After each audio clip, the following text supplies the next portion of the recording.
This family is incredibly smart, yet so unlucky that they're forced to live in a dark, damp semi-basement. Day after day, they survive on moldy food just to fill their stomachs. What they hate most are creatures that live just like them, feeding on scraps, hiding in dark, humid corners, cockroaches. Their entire lifestyle revolves around scraping by. Hey, there's a signal here, really? Just to steal some free Wi-Fi. The two good-looking siblings often sit next to a toilet that could overflow at any moment. When the neighborhood is being fumigated, the father, Key-take, refuses to close the window so they can benefit from the free pest control. That smell. As long as they have a cheap place to stay, they hold on no matter what. The mother, Chung-suk, used to be a top athlete, but now folding pizza boxes is the family's main source of income. But their work quality is terrible. Why does it keep popping open? It's not even folded yet. Still, Ki-woo and Ki-young always rely on their shameless confidence, forcing the boss to reluctantly pay them anyway. As long as they earn a little money, the whole family immediately indulges. Life drifts by meaninglessly like this. But then, that bastard over there, it's not even dark yet. A drunk man is urinating outside their window when a young man suddenly yells at him, "You piece of trash, snap out of it." That guy's bold, huh? And this young man will unknowingly change the fate of the entire family. His name is Min-hyuk, the son of a wealthy family and Ki-woo's college friend. He gives Ki-woo a valuable scholar's stone. The stone symbolizes wealth and prosperity, bringing fortune and luck. This can bring your family success and money. Ki-woo, who has failed the college entrance exam 4 times, treasures it deeply. And at that very moment, their fate begins to change. Min-hyuk's sudden visit has a purpose. He's about to study abroad, but he can't forget a certain girl he likes. She's cute. And Ki-woo instantly reads his mind. "You like her, don't you?" So Min-hyuk asks Ki-woo to take his place as her tutor to hold a spot. When he hears the pay is extremely high, Ki-woo agrees immediately. Next, it's Ki-young's turn to act. With just a few simple touches, she creates a prestigious university certificate for Ki-woo. The more you look at it, the more real it seems. Even Ki-woo's father is shocked. Does Seoul National University have a major in forging documents? With her skills, Ki-young would definitely rank at the top. Yeah, she's seriously talented. And just like that, Ki-woo walks straight into the rich neighborhood with his fake degree. "Hello, I was recommended by Min." "Yes, please come in." Instantly, Ki-woo is stunned by the automatic gate. Then comes a massive garden filled with greenery and flowers. The lifestyle of the wealthy completely amazes him. The garden is beautiful, and the inside is even more stunning. Because he was recommended by Min-hyuk, the lady of the house doesn't care about his credentials at all. What matters to her is his ability. So during the first lesson, she insists on observing him teach. And this hits Ki-woo's biggest weakness. If that were the first question on a real exam, you'd fail immediately. Look at you, your thoughts are all over the place. The most important thing in an exam is to keep moving forward. If you panic, you lose everything. What you need is confidence. Do you understand confidence? This is the lesson Ki-woo learned after failing the college exam 4 times. That raw confidence unexpectedly touches the young girl's heart and convinces her mother as well. That very day, Ki-woo receives a generous paycheck and successfully becomes the family's private tutor. However, there is another problem that worries the mother even more. Her young son is extremely mischievous. He has already driven away multiple art teachers. The boy is clearly gifted in art, but it's nearly impossible to find the right tutor. So Ki-woo immediately comes up with an idea and recommends someone. A professional artist, recently returned from overseas. What is wrong? I just remembered someone. Her name is Jessica. Jessica is an outstanding art student from Illinois State University, who has just come back to Korea. Oh my God, can I really meet someone like that? In reality, this top student is actually Ki-woo's younger sister. After crafting a backstory about a family with a strong fine arts background, the siblings carefully prepared their script. Then, when Ki-young met the young boy, something almost magical happened. No one knew exactly what she did, but she managed to make him obedient like a puppy. All done. Let us go upstairs. Ki-young spoke about art psychology with complete confidence. From a chaotic scribble in the bottom right corner of the painting, she analyzed that the boy must have experienced a severe trauma in childhood. The moment the word danger was mentioned, the mother's anxious reaction was instantly picked up by Ki-young. She immediately exploited that weakness as leverage to raise her price, successfully securing the role as a tutor for the wealthy family. Because this isn't just tutoring, it's art therapy. So my fee will be a bit higher. Is that acceptable? Of course.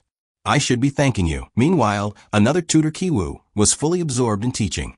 Suddenly, at that exact moment, the head of the household, Mr. Park, returned home. The family's dogs rushed out to greet him.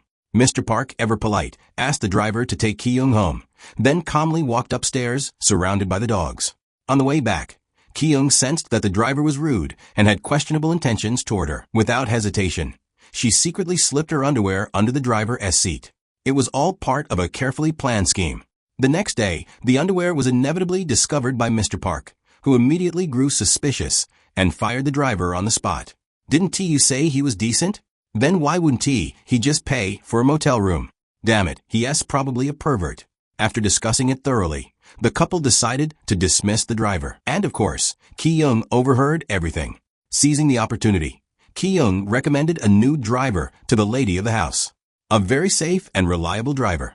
My uncle used to have an excellent one. Everyone called him Mr. Kim. He is kind, calm, and extremely professional. When I was young, I used to call him Uncle. Oh, someone like that exists? Yes. And that driver was none other than their father, Ki-taek. First, he carefully studied the same model of car.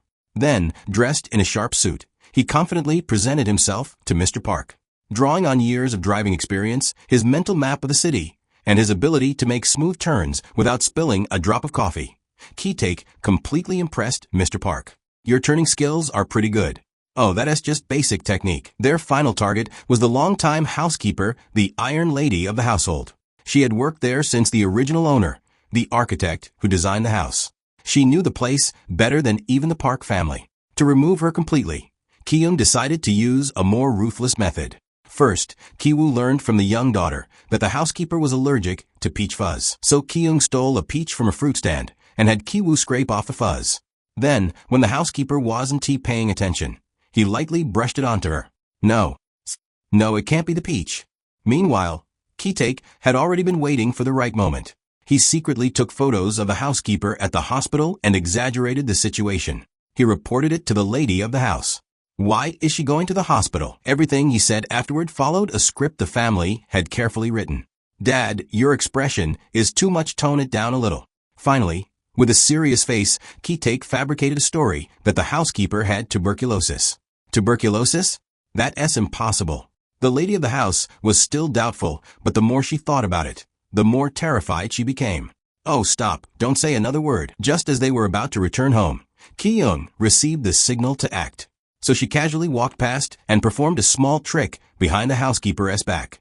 Then the lady of the house, coming up from the garage, witnessed a shocking scene firsthand. When the housekeeper threw away a tissue, Ki-taek quickly rushed over. Opening the trash can, he discreetly added a bit of red ketchup onto it. When the lady saw what looked like blood, she nearly fainted. Terrified that her son might get infected, she immediately found an excuse to fire the housekeeper. Without her, the house quickly fell into chaos.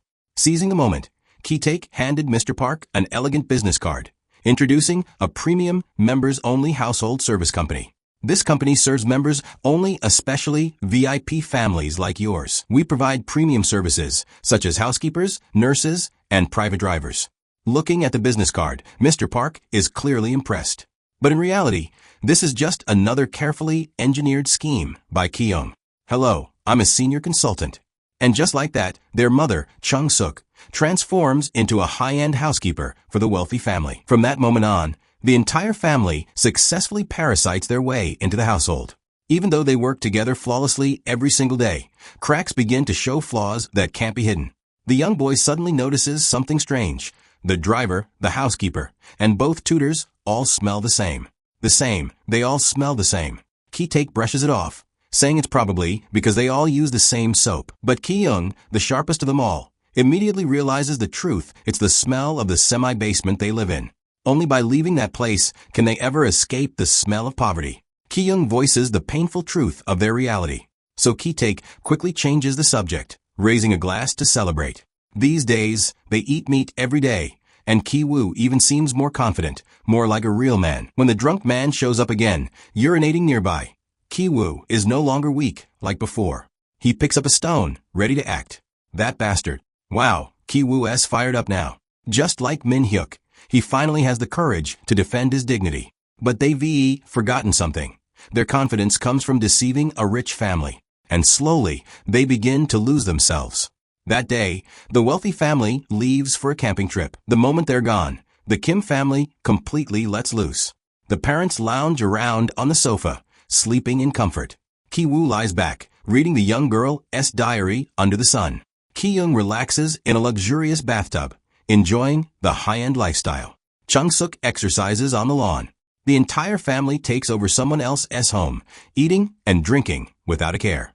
And then Ki-young realizes the premium food they're eating is actually dog food. Damn it, this is for dogs. As the whole family daydreams about a rich future. The doorbell suddenly rings, shattering their illusion. And the person outside is none other than the former housekeeper. She says she came back to pick up something, but her behavior is strange. The moment she enters, she heads straight to the basement and disappears. Curious, the Kim family follows her down. What they discover shocks them. Help me push this. Over there, help me. A cabinet seems stuck on something. Behind it is a hidden steel door. The housekeeper drops the act completely, throws the door open, and rushes down into the basement. The Kim family follows, and what they see is beyond anything they imagined.